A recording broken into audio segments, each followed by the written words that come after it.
hallelujah amen pa de na chuan ki le ro pa de na chuan ki le abatang so ram su khoi nom to don sia ram su khoi nom don sia ram su khoi nom ma di chuan hu di nei rei to lo bang hun chai chu in bo tel to don sia lal na te thu nei na te ro rel na chang zong zong me ta po chu ang ko ti tom sakani to don sia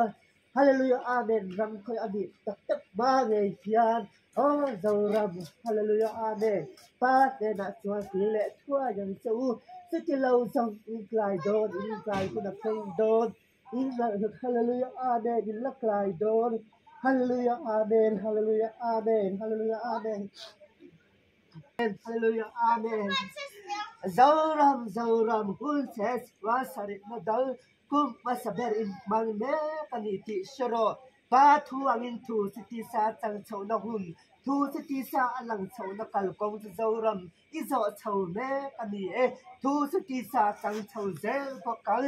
o ang kim te thai pa patia chu nung beri thu asai to le asia te to chu ti lang chawina om zel pokal chu su in nge yang im chho zel pokal hallelujah amen hallelujah amen hallelujah amen hey hallelujah amen nani ro rel tu phakar thunai na changbe ni phakar cha o ai le illa na te in thunai na te in ro rel na kong ta ti top sakinin om to do ne lalpan in kong ta ti top sak to ang cha u lalpa bik in ti kham zauta lalpa bik mo bokin in oma in kin zau to lobe pa thuang in pa ro rel na angi thu chu a khen to dol si ya in thu dai na te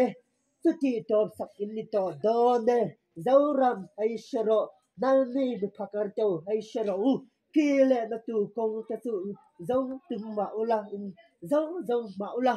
in mu lo hun chu a khen to dol si ya ki le na tu kong in nei lo hun nge chu zauram ik ma ba kam ta ikile na tu kong ta chu ti bo ani dol chu ti ma ba kan to e iglu lul na ilu lul na po ipom du laba ithing lu lalpa ne na in sir pon ikir du lawa mo dora hai sharo pa thu ang in ba a chan thap su ani chho to angi in dam la nge hian in mu la nge hian pa thu chu ti sa changa in mu nge bokang hallelujah amen hallelujah amen hallelujah amen hero lau nang ni nge po in dam la in bu la nge yang pa in na sai to in lo oi lo le ring lo te chu thu chu ti sa a ti lang in no manga in bu nge in bo ka in mi do te in lo do thin na chu pa thu in ti sa ti lang in no manga in dam la nge chuan in mu ang ki le na tu kong song po tum ma ula ki le na tu kong song te chu pa in na ti bo sa kang chu in mu to lo wang ang ki na chuan hallelujah amen in klai don zauram i klai ma nge hian pa te na chuan thing lu chiri ki le ro u pol lam lu chir lawe pol lam bi lawe thing lu chire ate da pa te na chuan ki le mot to u ram chu khoi na om to do si ram chu khoi na om do si ya